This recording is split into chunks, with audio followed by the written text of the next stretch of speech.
that Reverend Julius Ndumia served. Those from Kajiado, where he resided, and those from Nyeri here, his home, where he'll be laid to rest. We are here to say, Pole. And we're not just here to mourn. The whole country is mourning with you. I bring also the condolences of His Excellency Kalonzo Musyoka, the 10th Vice President. He would have liked to be here.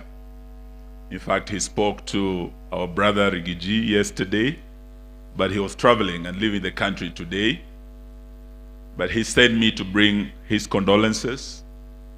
Yesterday, he was in Nairobi, and he spoke about this. And indeed, the people of Nairobi were mourning with you yesterday. I was in Narok yesterday in the ordination of a deacon, and the people of Narok were also mourning with you because Reverend Ndumia did not die a normal death. He was murdered. And indeed, this is a murder most foul. So we are here not just to stand with the family, with the church, but to demand for justice. And we say so because it is the cardinal duty of any government. And today we have several governments meeting in Kenya. The world has come to Kenya in Nairobi today because of the Africa Forward Conference. And indeed, even the leader of the United Nations, Antonio Guterres, is here. And we are saying that Africa cannot go forward, and indeed Kenya cannot go forward without security. The first thing and the cardinal duty of any government is to ensure the security of its citizens and to ensure the security of the property of those citizens. So for a spiritual father, a reverend like Julius Ndumia, to serve his people, retire to his house, and as the man of God was resting, some people went to that house, to his home, and tortured him and murdered him. This is not a normal thing. And that is why we're here to demand that justice be done. And it is, I heard one of the leaders here say that this is the only death that has happened in the church in recent days. There is a pattern that is now arising in this country. Apart from Reverend Julius Ndumia, and we say Pole to the PCA church. I am a Catholic. We have lost several priests in recent days. Those of you who are from Nakuru, you remember there was the death of Father Ndegwa. He was serving in Nyahururu parish. He was found murdered, his body along the road from Nakuru to Nairobi. Father Lois Lele, another Catholic priest who was serving in Tot, was murdered. He was a harsh critic of the government, and particularly the issue of insecurity in the North Rift and in the Elgeyo Marakwet area. He was a thorn in the flesh of the government, and they went and killed him while he was serving the Lord in a security-prone area where bandits are. And we are saying that as we say Pole to those who have lost, we are asking that the government must ensure the security of all citizens. Because if our spiritual fathers are not safe, how will the children, the brethren, the flock, if the shepherd is not safe, how will the flock feel safe? So it is an issue of serious concern for us, not just as Kenyans, but also as citizens of the world. So today, as we meet here also, we want to urge that the church, though you are facing great difficulties today, you have remained the conscience of the nation. Honorable Gachagua has spoken about Reverend Joya. The PCA church has been the voice of the voiceless.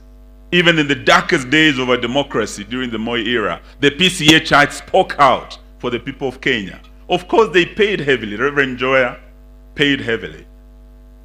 We remember Bishop Alexander Muge of ACK. He paid with his life. And there are many others. Father Kaiser of the Catholic Church who was also found along the same Nakuru-Nairobi road, murdered because he spoke for the people of Kenya. We are asking that though we are facing difficult days, please continue speaking for the people of Kenya, speaking truth to power.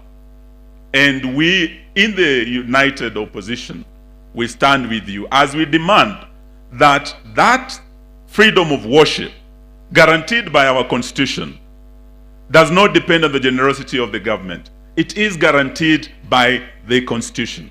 So our ministers, when they serve, wherever they may serve, they must be protected.